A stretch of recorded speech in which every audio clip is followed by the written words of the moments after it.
नमस्कार मित्रांनो. तर आता आहे ना रात्रीचे ना 10:30 वाजलेले आहे आणि मला आणि याला लागली आहे भूक. तर मी ना थोडं हळू आवाजातच बोलणार आहे, कारण मम्मी ना झोपलेली आहे. बाजूलाच आमचा ना बेडरूम आहे, तर त्याच्यामुळे मी ना थोडं हळूच बोलणार आहे.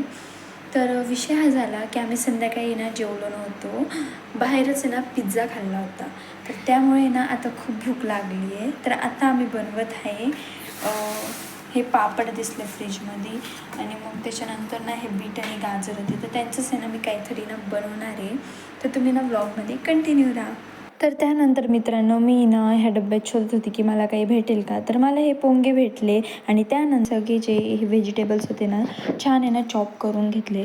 चॉप केल्यानंतर मित्रांनो कढईमध्ये तेल घेतलं आणि पापड आणि ते पोंगे ना मी तळून घेतले. ते ना मित्रांनो जळाले पण होते, पण ठीक आहे यार. मग त्यानंतर आहे ना ह्या डब्यात आहे ना मला जे जे मसाले दिसले ना मी ते सगळे त्याच्यात थोडे थोडे ना मित्रांनो टाकून दिले. आणि तेवढ्यात मला ना माझा भाऊ म्हणतो की तू सगळे माझ्यावरच एक्सपेरिमेंट करते का. तर फायनली गाईस ते आता रेडी झालेलं होतं. पापडसोबत खायला तर बनलं होतं, पण पोंग्यांचं काय.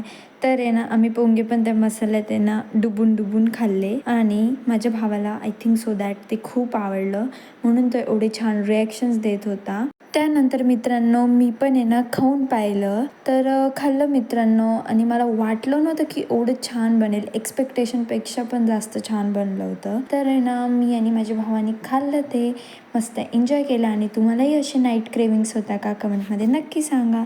तर मित्रांनो आजचा हा व्लॉग मी इथे सेंड करते. भेटूया उद्याच्या व्लॉगमध्ये. बाय.